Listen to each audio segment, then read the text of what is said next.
I'm right by Maryland Avenue, and as you can see, there's no dunes. Right here I'm on the beach touching the boardwalk. That makes this pretty vulnerable until there are repairs. And the cold temperature impacts vehicles big and small. Take the WBOC live truck, which I'm standing on right now. This is the mast that allows us to go live when it's really cold out. This will freeze over, won't go up. That means no live shots. You can't talk Back to the Future without talking about the DeLorean.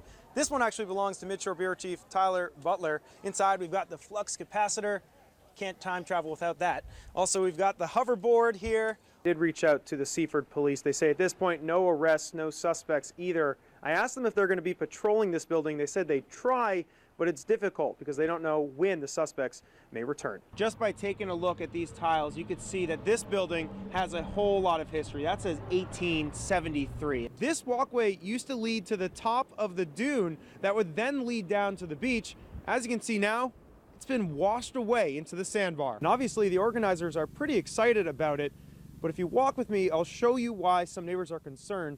That's a vineyard no less than 100 feet away. For many locals that have been here for a while, this is more than just a building being knocked down. It's the end of a historic landmark that's been here for generations. Cold enough that I'm glad I'm wearing layers. I think my photographer would agree with me. She was even smart enough to bring along the hot hands. Now, like everything else, all apps can be used for good and bad, but one app that parents should be aware of is this one, Snapchat, because for whatever purpose you're going to use it for, these messages disappear in 10 seconds or less. LDOT tells me that if all goes according to plan, they expect to have this road back opened up by December 23rd, 2 days before Christmas. There's a good present for these neighbors. Warnings of the Zika virus are creating concerns all over the world and even right here locally. Cases have been found as close as Washington, D.C. and Virginia. Start today with a bizarre story out of Sussex County. It involves the rape of a 78-year-old woman. Today we spoke with police for more information.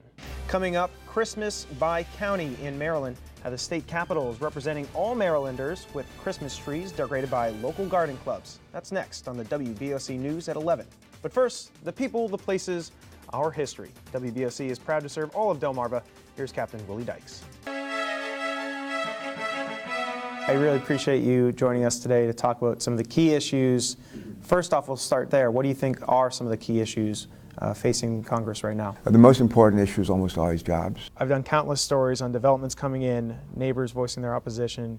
County Councilman George Cole says that the area is at capacity. Do you agree with that?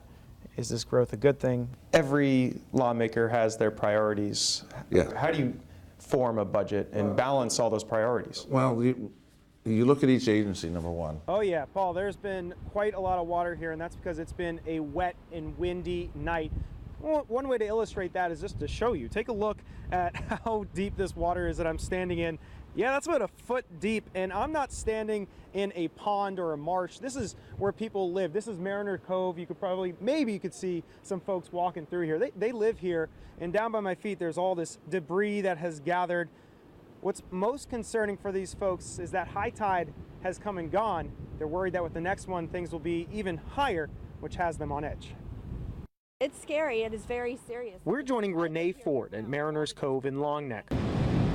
The water is boot length deep, and homes are surrounded by water, something which has Ford concerned for her home. Very scary. We have no idea what we're going to go home to. Our house is actually 2 streets over, so we can't get to it. We can't even try to get down the road. We have no idea what we're going to go home to. What's your worst nightmare? It flooding out, and then we have nothing. And of course, Long Neck is not alone. Pretty much any area with low elevation is facing similar flooding in Sussex County. For example, just take a look at these photos from Oak Orchard provided by Jim Santangelo. Flooding there is rampant. Two things you might notice about this storm if you head outside. First off, it's windy. That's why I'm so close to this camera, for fear that it might topple over. Second is that rain. In just a matter of seconds, you're seeing how much is building up on the lens. This has the biggest effect on drivers. For example, I'm here on Route 16 in the Broadkill area. This is as far as I dare go because you really don't know how deep that water is until it might be too late. My fear is that my house would flood. Amor Noiri lives down that road. He too was blocked by this water and still doesn't know the fate of his home. It's really distressing because, as I said again, during Sandy, I found like chairs on the lawn and pillows on the lawn, everything. It was really like a war zone. And hopefully it's not going to be the same experience this time. neighbors concerned about the future of their homes. Steve, I want to jump out of the way and let you just get a look at what's left. As you just mentioned, all these hours later, the smoke is still billowing out. There's ash everywhere, and hardly any of the structure still remains. Now the family is keeping one thought close to their hearts. It could have been worse. It's unrecognizable. I look through here and I don't see any of my childhood memories. For Janet Watson, the emotions of this fire are still very raw. She grew up in this home, and her mom still lived there. And now she says to see it reduced to ash is heartbreaking. This was the gathering spot of the entire family. Mom's house was the meeting. It was the anchor. It was the glue that held the family together. So to have to rebuild and move on is very hard. Janet is one of about a dozen family members visiting the home on Wednesday. Her mother wouldn't speak on camera, but told WBOC that she felt like her world was crumbling down. The family says it appears as if an electrical fire is to blame. Brother-in-law Roselle Dukes says he helped build the home with his brother about 50 years ago. Now he says he feels like he lost a connection to his brother, who has now passed away. We used to do a lot of stuff back there, barbecue hog and everything, raised hog, chicken. It was just a home. There is a silver lining to this story. The fire was at 2:30 in the morning, and so the mother typically would be fast asleep in the home. However, she was at church late Tuesday night, and so she chose to sleep at a hotel in Lewis instead, a decision that probably saved her life. Son Samuel Duke says that he's thankful his mom is still alive, saying it's now time to move forward. Like I said, we helped build it. Now it's all pretty much gone.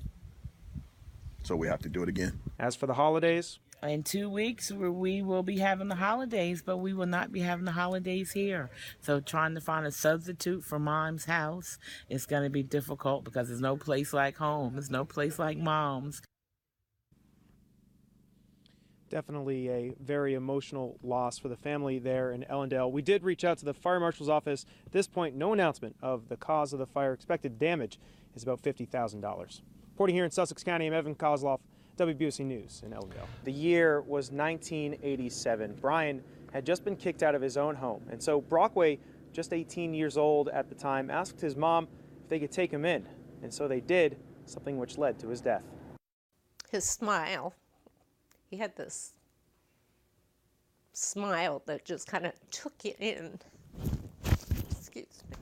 We're joining Peggy Brockway to talk about the loss of her son some 28 years ago.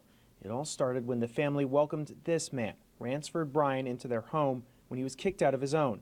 But soon after, 18-year-old Dougie Brockway became suspicious that Bryan was stealing from his bank accounts, and so he alerted authorities. That's when Bryan invited the 18-year-old out to go hunting. He shot Dougie in the base of his head, blowing his head apart, and then shot him 2 more times.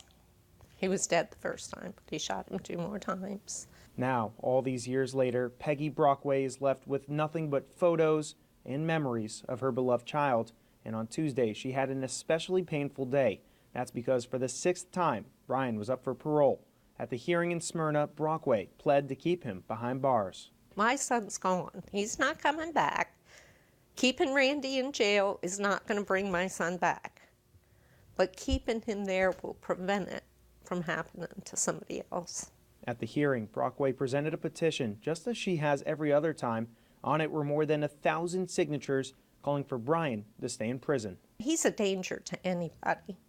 If he would do that to somebody that tried to help him, what's he going to do to somebody that makes him angry or gets in his way? All right, now we did reach out to the parole board today. They did not want to comment on the process so far. Brockway says a decision can be expected for tomorrow.